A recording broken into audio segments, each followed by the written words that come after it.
Well, g'day. Welcome to my hot tub Monday. Hot tub Monday. Alright. Now, because we're not experiencing much work at this time in windy space, I thought I'd practice. So I've got a debate coming up with a certain T-jump on modern day debate coming up shortly, and so I've written out, like I like to write stuff. There's some pages of it, and even the pen went out, so it's eventually in black and stuff. But I've spent copious amounts of time writing out an introduction, which I need to rehearse because I think this is a fairly important debate, since we are discussing the nature of basically reality, because it's like to do with the stationary planet Earth that we live upon and the imaginary realms of outer space that people believe exist and think that we can possibly go to. So this is my warm-up to it, and I'll have to listen to it so I can see where I can tweak it a little bit. I hope I don't have to rewrite it all out page after bloody page, but you see what I did? That's smart. I left a line in between each line so that if I see where I need to tweak it, I can just scribble it out and put some notes in. It will make it harder to read, of course, during the actual debate, but you know. So here's my Hot Tub Monday debate prelude for this coming, for me it's Saturday morning, but I think for most of you inner hemispherians, the inner side of the equator, on the other side of the North Pole, basically Americans, it will be Friday evening for you. So my introduction, because I've written this with a lot of thought, like I didn't just, I planned ahead. Starts with, well, I must say it's an absolute honour to finally meet such an esteemed opponent, and I'm actually quite amazed that this discussion is finally going ahead. And I can put in footnotes here because this is just a prelude to the actual debate. And the footnote is, this debate, by the way, was pre-planned before the beginning of 2021. It's been in the works since before I started moving here to Paradise, and now that I'm here in Paradise sitting in my hot tub, that's why I'm quite amazed. It's like 8-9 months now. It's a good gestation period, I would think. So it's an absolute honour to finally meet such an esteemed opponent, and I'm actually quite amazed that this discussion is finally going ahead. Big respect first of all to James and all the moderators who make this unbiased, non-partisan platform possible, and secondly to my highly decorated armchair philosopher opponent, Sir Thomas of Jump. While he may yet to prove his ability to stand on his own 2 feet, figuratively speaking, on any topic yet to do with the spinning, open-air, organic, pear-shaped spaceship twirling and whirling at multiple speeds and directions through the vacuum of infinite space, kudos must be given to him for reattaching his butt after having it recently handed to him on a shiny metal platter after a recent encounter with a bloke from Hawaii called Dave. You see what I did there? I know, I'm bad. Back of the wrist. Naughty. Today's topic, of course, is whether or not outer space is real, most especially as we currently tend to think of it according to current mainstream, which is to say Hollywood consensus. There's no argument that real tangible gaps exist between real and tangible objects, though I do have questions for another day about the alleged space between the particles that real and tangible objects consist of, out of atoms, which hypothesize that real and tangible objects are 99% empty space as well. I'll go with the consensus that real solid objects, for the purposes of this discussion, are real solid objects. What we're really simmering this cauldron of conundrums down to is the essence of the existence of outer space, specifically that vacuous state that's been indoctrinated into our fertile minds all the way from the crib to the hallowed halls of higher indoctrination, where we are infused by degrees, sometimes with honours, just enough knowledge to make each trained monkey useful in its own specialised compartment. I know, I digress. And please, not for 1 second am I suggesting these learned people lacked in intelligence.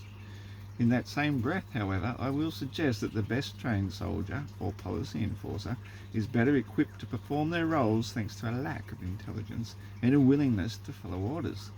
And so it follows all the way up the chain of command that every successful employee must be willing to compromise certain, shall we say, standards in order to enjoy a successful career. Those who rock the boat, so to speak, are often the first to fall overboard, accidentally or otherwise. So rather than delve down any conspiracy spiral, let us focus on physics, the very essence of the foundation of science. It seems quite ironic, really, that vacuous space is the very antonym of physics, the complete lack of anything physical, the absolute metaphysical void.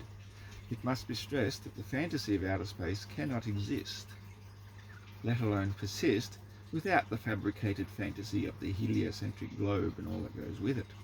First of all, placing us hypothetically in one of those tiny orbs of light we see in the night sky, spinning and twirling around yet another of those tiny orbs of light, now supposed to be multiple magnitudes of our own sun, bigger in size, rendering our own sun, Son of God, insignificant in the overall scheme of things, thus paving the way completely and utterly into the atheistic paradigm, rendering anything of intelligent design to be far less likely than the most amazing supercomputer capable of self-reproduction, little more than the accidental consequence of sheer random accident, freak beneficial mutations and statistical consequence, given enough time, ironically associated with the wandering star god Kronos, otherwise known as Saturn.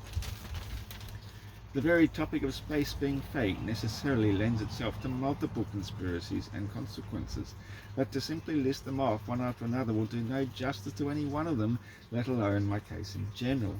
Yet I find myself wondering like a country kid for the first time in the proverbial candy store, wondering just which of the juicy topics to sink my teeth into. I would dare say that each and every one is worthy of an entire debate in its own right, which, alas, forces me into a more generalised position, leaving the debunking of a million proven falsities of the space paradigm for another time.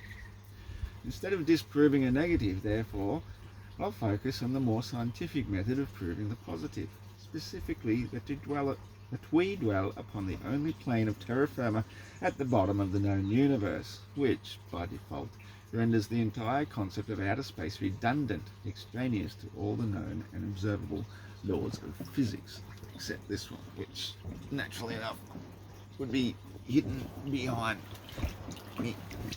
Yo, baby. Oh, God, yeah. Hot tub Monday problems.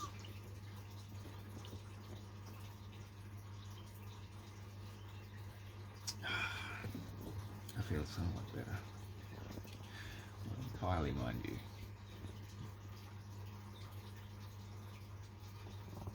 There's a lot of words between beers.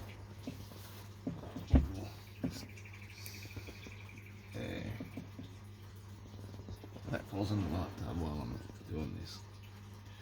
A real strangled kittens with my boots. Where was I? That's right. Instead of disproving a negative, therefore, I'll focus on the more scientific method of proving the positive, specifically that we dwell upon the only plane of terra firma, solid land, terra firma, at the bottom of the known universe, which, by default, renders the entire concept of outer space redundant, extraneous to all the known and observable laws of physics. We know, for example, how the laws of physics apply to the field sports event we call the hammer throw. A heavy weight is attached to a tether. The athlete holds a handle at the other end of the tether. They rapidly spin around applying maximum centripetal force to the hammer, and the moment it is released, it flies off in a straight line until eventually inertia gives way to friction, and the density of the mass, otherwise known as weight from the Latin term gravis, drops through the less resistant medium of air until being arrested by the more dense medium of the ground beneath it. It's no coincidence that the sane person is described as standing with his 2 feet on the ground, or is well grounded, while the crazy person is said to be off with the fairies, which equates with pixie lights we see twirling and whirling in the empty space above us.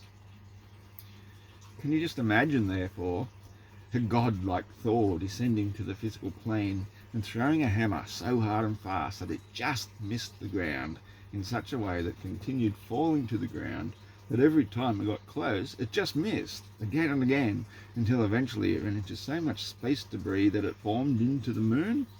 This is literally the closest you will ever find from scientific consensus for the actual existence of our actual moon. So if that's the scientific consensus of just our nearest celestial body, can you just imagine how much more and more absurd it must necessarily get to believe that we do similarly to the sun as Thor's hammer does to our Earth? The sky clock we see rotating above the stationary planar Earth remains constant, repetitive and predictable year after year, century after century, millennia after millennia. So to assert the positive position matched with our observations of the celestials above, we can posit that by definition of water level and the observable laws of density and buoyancy, that sea level is the mean bottom level of observable reality, and the various fluid gases filling some of the space above us loosely follow the same physical laws rather than defy them absolutely by clinging to an open-air organic spaceship whirling and twirling through a vacuum of space, let alone dragging Thor's hammer a constant distance away as it went. On the stationary planar Earth, when we apply laws of perspective and convergence and view the model at the full scale with which it actually exists, it matters not how many rockets or A-bombs we send up in an Operation Fishbowl, we simply cannot penetrate above a certain height, despite all the Hollywood fabrications suggesting otherwise. Could it possibly be a coincidence that one of the very first Hollywood productions was A Trip to the Moon? The idea of space exploration has excited the imaginations of mankind since the beginning of time, so it is no wonder that the authors of fantasy have expanded the realms of science fiction to boldly go where no man has gone before, thanks to the genies hard at work in a Hollywood basement, the final frontier.